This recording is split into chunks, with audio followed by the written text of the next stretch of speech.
this generation as a whole is lacking the courage to speak the truth. Speak the truth in common conversation. Welcome to the Howie and Beastmode podcast, where we discuss all things business, including growth, strategy, and execution, as well as personal and professional development. Let's join Howie and Beastmode in conversation. Yeah. I don't know. I mean, that's kind of you're the perfect. You're like the star of the show. So it depends on if you want to like be given some of that out or not. Yeah, I don't care. Do both. All right. If we have time to do customer listening, we can. If not, it was not a bad idea. Yeah. It's a whole nother thing, though. How so? Because that talks about product management. That talks about social listening, Yelp listening. That talks about taking sales feedback, which is your front lines. You ought to be listening to what sales is saying about what the customer's feeling and saying. So there's a lot. In fact, it's interesting enough that I'd switch you to that. So you have to make the call. Okay, so there's listening and then unpack the other perspective. What's option B? So there's either the whole listening, which is like 5 things, right?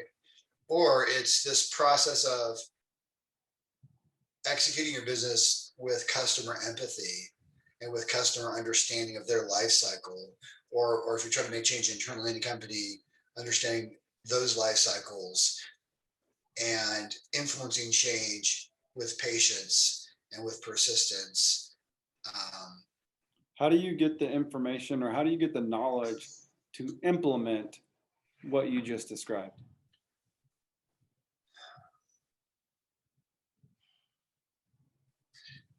I mean, I have, for some reason, I have faith.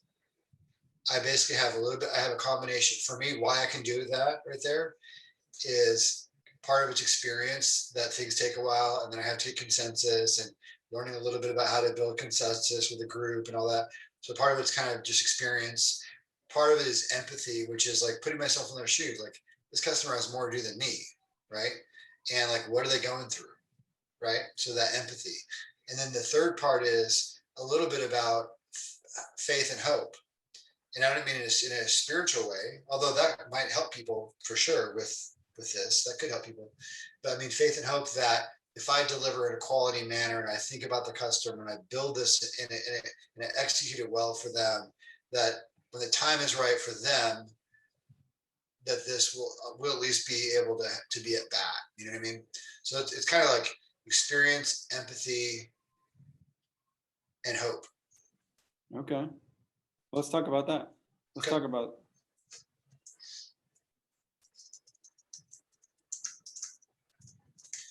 All right. I'm just typing the chat in first. It's interesting because some of our little prep is kind of interesting. How we work things out, is kind of interesting by itself. Okay, so so I think when you talk about driving sales to a customer and growing your business, or when you talk about driving change internally to improve your organization, you and I talk a lot about feedback. I think it's the DNA. You slice us and we bleed feedback, and I think that's great. And feedback is definitely oxygen. I think there's some other things that are complementary to feedback that can help us driving new business or driving any kind of business evolution. The first one that I think is really interesting is deploying some collaboration and some experience, which is how can I collaborate with this customer at their point of need, or how can I collaborate on an internal initiative and bring others into that so that it's not just my idea, but it's a we type approach. So I think part of it's kind of like deploying experience and sort of leveraging collaboration to drive change. So it's not just one voice, but there's kind of that tribe. We talk about tribe sometimes. Yeah, keep unpacking it. Yeah. So I think it's one thing that I have found when I'll be honest, as early as my last job, actually, I was trying to drive some change and I was causing friction. And so somebody gave me the idea of using more of a committee approach, right? So getting 2 or 3 other managers in a room and rolling out the idea and the problem and all that. And I found that I had a little bit more luck with that. And my sister-in-law, Kim, very recently told me that she does these working groups where she will purposely go seek out people that are, at the same level, or they have a common interest of solving this particular problem. And instead of her being the only one raising her hand about this problem and trying to drive change, she'll get a group together and she'll share her pain point and say, are you having the same issues? And then it creates more of a collaboration approach where now you've got, maybe 3 department heads going to executive management with a solution instead of just one department head. So there's that idea of that collaboration, idea. I think the same thing with a customer. I think a lot of people in this world of sales talk about, if you only have one contact that you're working with, your deal is a lot weaker than if you have multiple departments, or you've got, executive management, at least plus, kind of like a deal coach or something internally. So that same idea, people tend to make tribal decisions. People don't like to be alone. Even an executive will usually go below himself and herself and say, to the department that the situation affects, what do you think about this? Most people don't make unified decisions these days, including senior executives. And therefore, if you and I have a little bit of empathy and we say, people don't want to be alone in their decision making, people want to be, when the musical chair stops, everybody wants to have a seat. People don't want to be left alone and like forced into making a decision that turns out to be the wrong one, and nobody else was with them in that collaboration. So I think if you and I recognize that in our selling, if you and I recognize that in driving change internally, and we bring others into the mix, we get more information. Iron sharpens iron, but we also have more consensus, which is more of a powerful way to move change than just like one department head or one sales rep or whatever it might be saying, I've got a problem and I've got an idea. Yeah, I think part of it, the way that I've kind of learned and cultivated some of this is through what I like. And so I guess in your scenario, when you're trying to get, teamwork and buy-in and things like that, which we talked about last week, part of it is I would just go to the opposite perspective. So if I'm trying to focus on how I'm selling a customer, then I would go look at how are we being sold? Whatever we're being sold on, what do we not like whenever we get sold? How is that similar to what our customers feel? Can we understand why they would feel this way about what we're doing? Okay, so I'm pointing out a pain, what we don't like. Can we fix it for our customers before they even feel it? That's how I would relate it across. Does that make sense? It does, and I respect that. I don't hear that very often, but the idea that when I see bad behavior in driving change, sometimes it may be somebody that's well above us. We can't help it. They're going to drive change in a bad way, and they're going to shove it down without any feedback or whatever it may be. Or maybe it's somebody who's trying to sell to you, like you said, they're trying to shove it on us with no context and with no care, and they're using persistence without patience. Those types of approaches. So I love the fact that you're saying, you know what, I like to be reflective about that. And I like to be introspective and say, how can I drive change, but not leverage bad behaviors that I see when I'm being sold to or when someone's trying to move me. So I think that's a great way of doing the opposite and turning those negative lessons into positive opportunities to do the opposite and to do it the right way. Yeah, I think it'd be more about pointing out like, hey, you don't like when somebody's doing this to you. Then why are we doing this to our customers? Like that's how I would point out.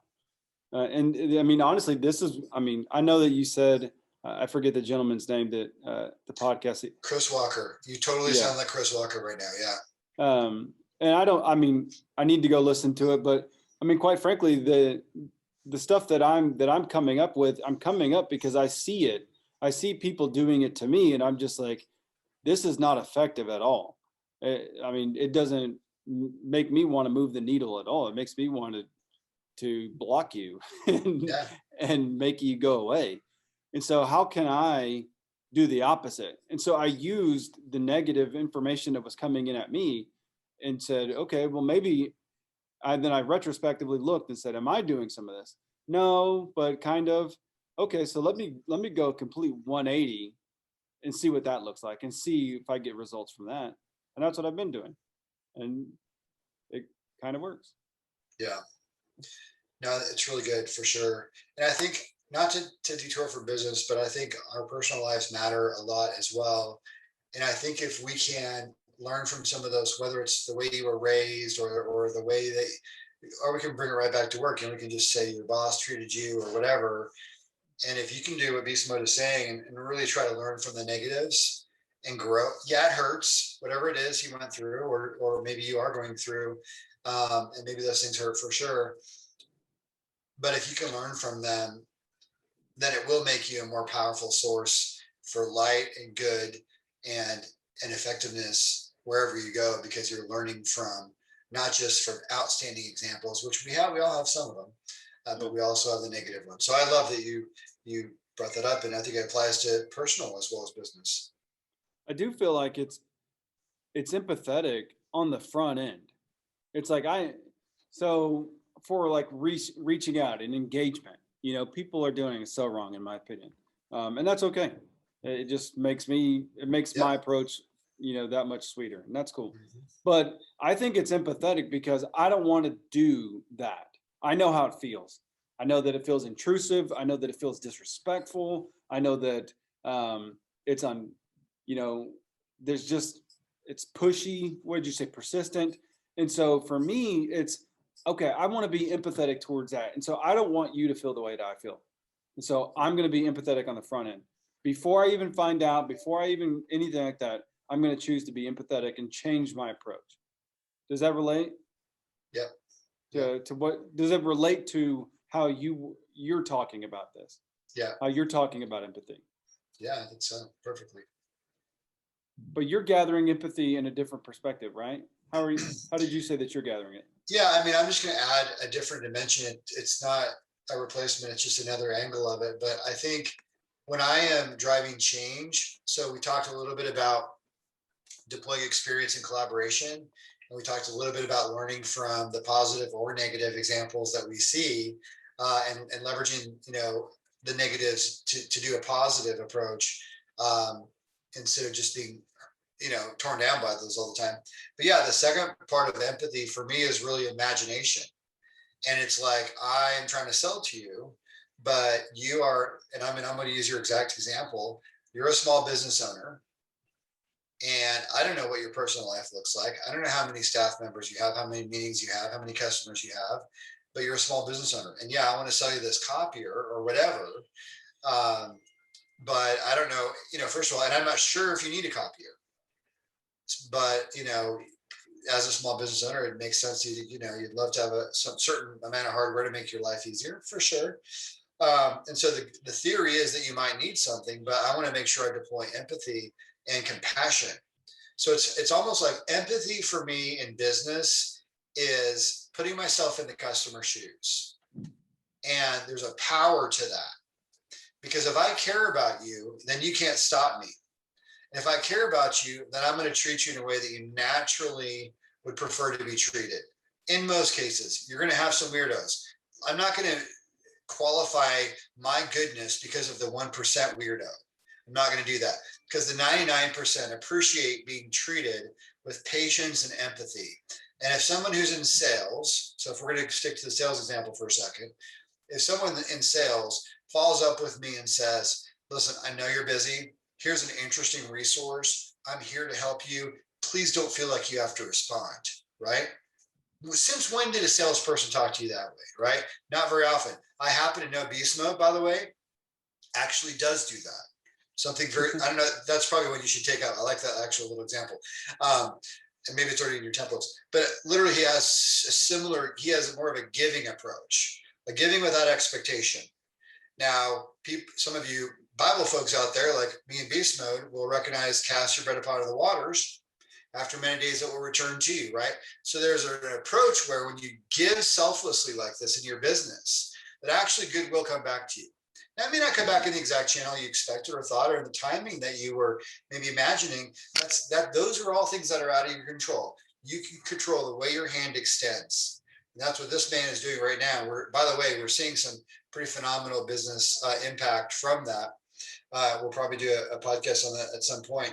But yeah, so the other part of empathy is just compassion in action, putting myself in the shoes of the customer, using a little bit of imagination of what they're going through and not pressuring them, but providing some value. And if I can do that, I think there's miracles that'll happen. But remember, folks, those are slow miracles, but they are miracles. Yeah. I mean, and again, the empathy part from what we're talking about ties in to the messaging, how we're talking about messaging. So, a couple of episodes ago, we talked about the whole truth. And so when we're reaching out empathetically, we're reaching out with the whole truth. We're realizing 2 episodes ago, we talked about what do your words say? And so we're tying all that in to how we're deploying our experience and how we're gaining change, how we're applying empathy, not only to our customers, but to our team. And so it all comes back to, what we're saying, how we're typing it up in an email or in a message, or how we're getting our point across. Would you say that's accurate? I think it's perfectly accurate. Okay. And then what was the last point you wanted to cover? Yeah, the last one is hope. And hope, absolutely, your hope could be motivated by faith. In this case, I just mean hope in the context of business. But however you get there is great. So hope for me is that if I do the right things, that I believe fiercely that good will happen over the course of time. So it definitely ties to the last point about cast your bread upon the waters, and after many days it'll come to you. And we said that miracles are going to happen when you act this way, but they're slow miracles, right? But they are going to happen. And so that's what I'm talking. There's a little bit you can see how it ties just naturally into hope. And so hope in business is the opportunity for us to execute with diligence, to execute with persistence, to execute with quality, and to execute with empathy and compassion for the customer, knowing that something good is going to happen from that. There's a miracle in that moment, and there's a miracle in that method. But we have to wait, and hope helps us wait. Hope people who have a faith background will understand this type of concept, because you'll read about it in the Bible, but it talks about who hopes for what he already has, right? But if we hope, we wait for it patiently, right? So this is the approach we have to have in business, faith or not. This is the approach we have to have, or else what will happen is you'll do desperate behaviors, and you'll be devious, and you'll be destructive. And that's not how customers want to be treated. So now you've blown up your empathy, and you've blown up you're deploying your experience. And by the way, again, we kind of a little bit shifted into selling, but this is absolutely about driving change internally. It's absolutely the same thing, because that's all selling. It's either selling actual or it's non-sales, selling internally, driving change. So yeah, I think for me, Beast Mode, that hope aspect is permission to believe for the unseen, so that I will act in a quality and in a compassionate manner, and I will look to the future, to the good things that are happening. I think you right now are experiencing the revelation of hope with your business growing the way it is, because you acted this way for the last several months. Yeah, I would agree, and for me, I'm hoping this isn't too strong a word, because I totally agree with everything that you're saying. But I believe that there's an expectation that correlates with hope. Would you agree with that? So yes, I think so, but unpack that more so I believe so, if I'm tracking well. Yeah.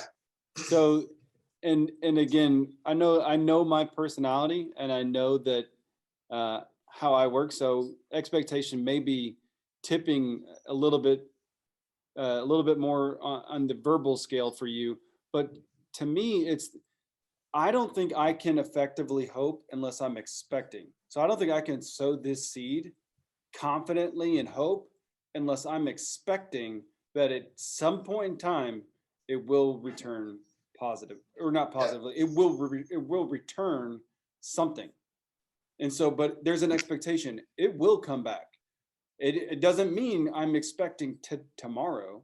It means that I'm expecting. And so again, I'm going through some personal circumstances and obviously and really transparently, personally and professionally.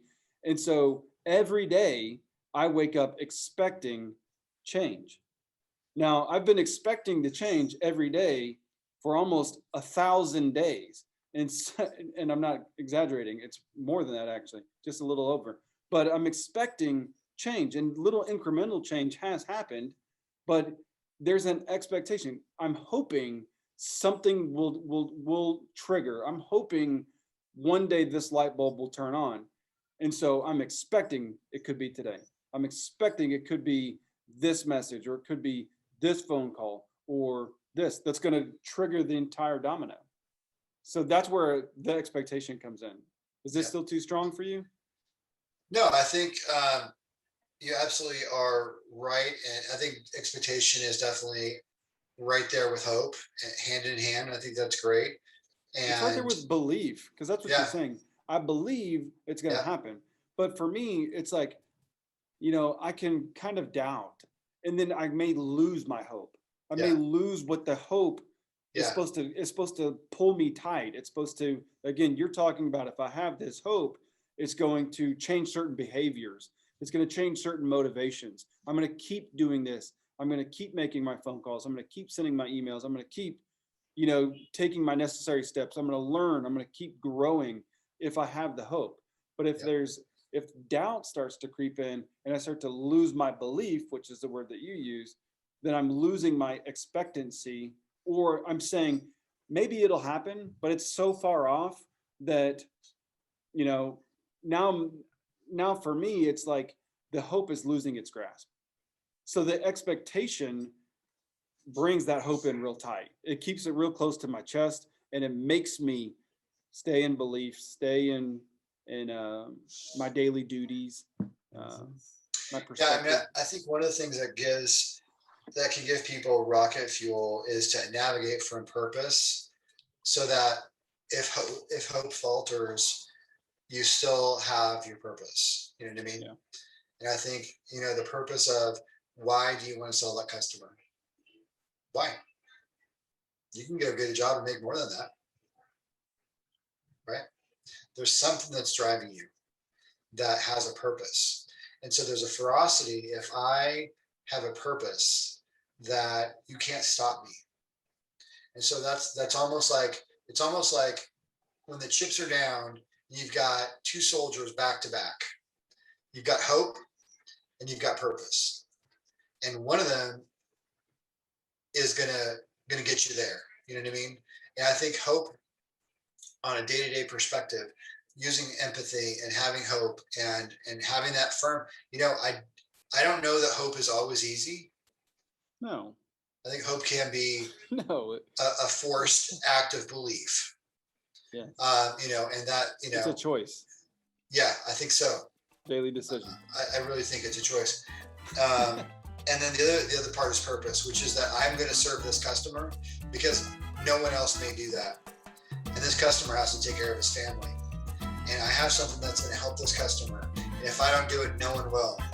And having that purpose and being able to boil that down. And there may be a deeper purpose behind that, which is like, I'm supposed to make a difference. And you may even go deeper than that. Or you can go all the way to the roots of your faith. And there's a lot of levels of where that purpose can go. And there's levels of where that hope can go. So I hope people have a little bit of a sense of some of those steps of driving change with collaboration and with deploying empathy for where the customer's or the internal person's situation is at, so that you can have the empathy to understand about their time frame and their situation. You can kind of meet them in their point of, their process and their point of need, and then also hope, and then obviously purpose as well, driving the energy of change. Good. So I think I can feel kind of a follow-up that's gonna involve listening. Maybe we'll talk about active listening, and so maybe that's what we're gonna get into next. And so I'm excited for that, and I know that there's some awesome things coming from this. So. Like and subscribe, folks. It really encourages us. We appreciate it. We're actually, we are slowly growing this thing, so thanks a lot. Tell a friend. But we're always going to be here to talk about business and career, and we're always going to do that in a way that brings you to those principles that really provide you encouragement, sort of like a combination of encouragement and practicality. True. So, all right, guys, we'll see you soon.